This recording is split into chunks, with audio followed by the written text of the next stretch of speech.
this the season premiere? The My Colorful Nana Project is a collective group of generous thinkers. It is an invitation for all to expand upon and celebrate their definitions of the words beauty and blackness. My name is Lauren Stockmon Brown, and I am the founder of the My Colorful Nana Project. And thanks for listening. What is beauty? What is femininity? What is blackness? Is black hair beautiful? Does it matter? I don't know. You tell me. Today we're here with Mike Flom, a junior from NYU, to attempt to answer the question, is there space for the white man's perspective in a discussion about black hair? My name is Mike. I use he, him pronouns. I'm born and raised in New York City. Was there another one? Was that it? Are you white? Oh, I'm white. Oh, yeah. My bad. I forgot that it's like a podcast. It's kind of important information, right? So, yes, I am white. And I invited you to be on a podcast specifically about black hair, black women, femininity. You hit none of these margins. Tell me why you think I wanted you to be on this podcast. Based on my definition of a generous thinker, I would like to think of myself as that, right? Like none of those things like are within my own identity, like are inherent in me just existing. But I feel like each of those things is important to talk about. I'm not in here because of a specific like inherent trait, but more so because I want to be. It's a responsibility. I don't think it should be like I'm like a standout, like, ooh, why is he doing it? Not even to pat myself on the back like that, but I just think it should be a normal thing. People just don't engage things that don't affect them directly. I know many people like that, unfortunately. So I would say that's probably like the short answer. I love that. Many people don't engage in things that don't affect them directly. Right. So, I mean, even some people are even multiple degrees removed from any of these issues. When did you realize that you had white privilege? Was it a realization? Who told you? Like, do you just, wake up, oh yeah, I'm white and I have privilege? Like, it's a gradual process in my experience. I would say it probably started around when I was like 13 maybe. Yeah. I'd say that's pretty good. On average, I would say like good. 13, 14 probably. And I think you start to notice it with little things. The easiest way to say it is like, aside from like race, there's no reason that's not you. Like that, you know what I mean? Like it could be you. People try to contest that, right? So that's going to be a dialogue in and of itself. Okay, Mike, you're in a class detangling the business of a black woman's hair. Taught by Professor Jones at NYU Gallatin. Correct. You are the only male, the only white person. You are the only white male in this class. Yes. 19 of us are black and female. We talk about topics ranging from wearing weaves to wearing braids. Should people wear weaves? Is that against the point of the natural hair movement? Why should we care? What is beautiful? What is femininity? So I sit across from you in class, and I noticed for the first 3 to 4 classes, these are an hour and 15-minute classes.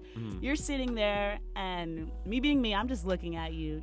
Some topics, there's this instant emotional reaction to it. We don't get to take classes about black hair, right? We rarely get to take classes about black history. We rarely get to take classes about black history taught by black female teachers.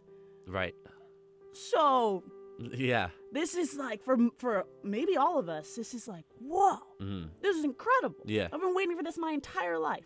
Someone who gets me, who wants to get me and talk about something that I can directly relate to. And then there's you. What brought you to this class? My concentration at Gallatin is race and ethnicity in media and entertainment. Black hair is a huge part of that. It's funny to me, right? Like, I'm kind of laughing because the optic of it is like me sitting at the table with, only women of color. It's like, oh, geez, who's this white boy? He's probably just some privileged kid who just didn't sign up for classes in time, probably thinks it's easier. Like, that's like the visual optic. Like, I was kind of early on the first day. I sat down, and one of the girls turns to me and goes, oh, so you're the kid who takes all these classes, huh? I was like, oh, all right, perfect, great. Mind you, there's only like 7 people in the room at this point, right? And, but anyways, in all seriousness, after the first class, because, I sat in the middle of the table, like, it was abundantly clear. After the first class, I emailed our professor, and I was like, listen, I understand that you can't directly tell me this, but NYU, like I'm aware that NYU is a PWI. PWI, right? Tell me what that is. Predominantly white institution, Thank right? you. So I'm aware that, NYU is a large white student body and professors as well, right? So on both sides. And I essentially said, I was like, listen, you can't tell me, I don't think you can tell me to drop the class. But if you feel like it's particularly compelling to make that space like only women of color, I will drop it happily. Like, I don't like the optic of the one white kid showing up and seeing all women of color then diffing. Like, I didn't love that, but I was like, I mean, that's the minor hiccup in like the bigger thing, right? And she emailed me back shortly after, was like, no, to be honest, like I wish it was more diverse, but she was like, I've taught it to a diverse crowd and I absolutely think you should be here. And by no means will I tell you to drop it. Like, I hope that you stay and I hope I see you on Monday. So following that response, I was like, we in it. I was like, all right, bet. Like, let's do it. So that was sort of like my introduction, right? Okay, how do you sit in that discomfort? Like, right, so let me paint the picture here, right? So one discussion was about perms. Black women, some black women, I do not want to generalize, some black women going through the process of straightening our hair, right? Straightening our hair to maybe conform to societal standards of beauty because, keyword, systematically, we have to get jobs, to fit this beauty standard that's pushed down our throats, right? To be Blake Lively, to be, Beyonce, and who's not white, but rocks the straight weave look, right? And we're not against weaves, we're not against straight hair. We just want to know, like, why? Actually, like, there's a legal, a social, and then just like an internal oppression as a whole on black women's hair is crazy. That's crazy. Like, it is a choice for me to have long hair. Like, I could not and be fine. Nothing changes. Even if there are like little moments where I'll be like, oh, like I minorly relate to that. It's honestly doesn't even matter because whatever I'm relating to, it's not racialized or gendered. We keep going back to this, like, it's not my space. So I better be there to listen primarily, for sure, because I came into class with the least amount of knowledge just because I'm a white male. Like, I didn't have to live through these things. So, and I mean, I didn't have a class on like black beauty prior to this either. So I would say now I'm coming in, right? I'm infiltrating the space and I have the least amount of background knowledge on the subject. I do not want to hog the floor by any means. Like, I want to hear everyone else. I am the outsider, not in the sense of like I'm being alienated or I'm being like singled out, but in the sense of like the floor is not mine to even take. Like, I shouldn't want to over contribute. So we're winding down. Is there space for the white man's perspective? As of right now, almost every space favors the white man's perspective, right? Just like us, and I'm comfortable making that generalization.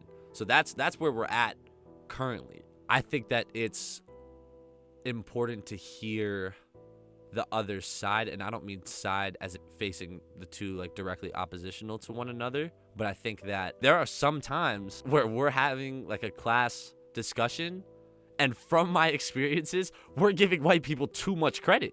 Like, believe it or not, I can personally attest that there were moments where I was like, white people don't know this. Like, this is like, people are giving them Don't know what? Like, either are unaware of whatever we're talking about or giving them too much credit in the sense of like, they wouldn't think about this or just, I need a concrete example. Like cultural appropriation, like not knowing where certain things are. But when I say like are unaware, like my hair experiences is closer to theirs obviously than that of black women, but they don't even know like what conditioner is. Like, I've had that experience before. That's how far off they are. This is so interesting. When we're having this conversation in class, sometimes I feel like we put their benchmark at a place that I don't even think that they're there yet.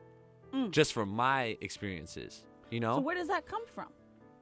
Or like, how do you even tackle that? That's what I'm saying. Like, honestly, for me personally, let's take we're going to take an example and come back, right? So for me, like, I'm less afraid of the white supremacists than I am of the people who are like, all lives matter. Because how do I get to you? Yeah. How do I explain to you that you are sure. so off? You are so off. Right. Like, I feel like this is reflective of that. Absolutely. And I like, to be completely honest with you, like, there are people like that have, I guess you would call it like a liberal mask. You could talk to a white supremacist for 30 seconds, you're automatically gonna know the vibes. But with people that have like these elaborate liberal masks, mind you, I think NYU is home to a lot of them. That's because a fact. when you get like higher education, you're able to disguise it even better. Your mask gets more developed. With more words, And with more more- ideologies, yeah, constructs. It gets harder. Like, actually maneuver that to a certain degree. I'll never understand it, but I don't know how to convince them otherwise yet. So I could try I'm damn sure to try my best, but I don't know if there's a specific way to turn that around. Those people have to want to do it too, when the responsibility of like fixing the situation is on the people that are not the problem. It's problematic from both lenses. I'm taking a woman of color's spot in her own space, but then the question evolves into, well, why is there only one class? Why is there only 20 people allowed in that class? Yes. Right? So that's the problem. The problem might not be, it could be less so inequality and more inequity, right? Because there is a finite number of classes at NYU taught about black anything, taught by black anyone, right? Yes. To black students, like that's an anomaly. That's an anomaly. So that's the question. Because then the other lens is, well, why isn't there 10 white guys in that class? White guys are the problem, right? They are part of the problem for sure. Yes. So why is it there 10? Why is there 15? Why is there a class where Just they for learn white about people. that? Yeah. Yeah. But you know what I'm saying? So it's like, it's both, right? That's why I honestly emailed her, is because I wanted to know if she wanted this to be a space that's only women of color, which is understandable because of all those factors, right? Like, you have to balance. That's a balancing act, because you want to. You want to have diversity in the sense of, like, it's important to have white allies. It's important to have white boys like me who can blend in with kids with liberal mass and then call them out. Aside, is there any way to alleviate that feeling of, damn, like, he's really like in this class, like my friend who is a woman of color didn't get in and he's here. Like, I feel a tinge less unwelcome into this space because he's here. Like, is there anything I can do to alleviate that, or that can be done? And if not, why? This project serves as like an intermediary that is digestible for like younger kids, which I think is more important, right? Because a lot of the stories that we're hearing in class start from people being like, oh, I was 16 years old when, oh, I was 18 years old when. Even you were saying, I didn't realize this until I was 17, 18, or like until I got to NYU, until I got to college, until I left my hometown. What we're learning, we need to figure out a way to distill it or like filter it down into a way that could translate it to the younger kids who this is like character altering. Like, these are huge things to little kids. Like, this is massive. My Colorful Nana project is a perfect medium for that translation. Mike, thank you so much for being here. No, it's my pleasure. It's my pleasure. It was incredible. It was fantastic. We're so grateful. And everyone else who's out there, thanks for tuning in. Thanks for thinking generously, and see you next week.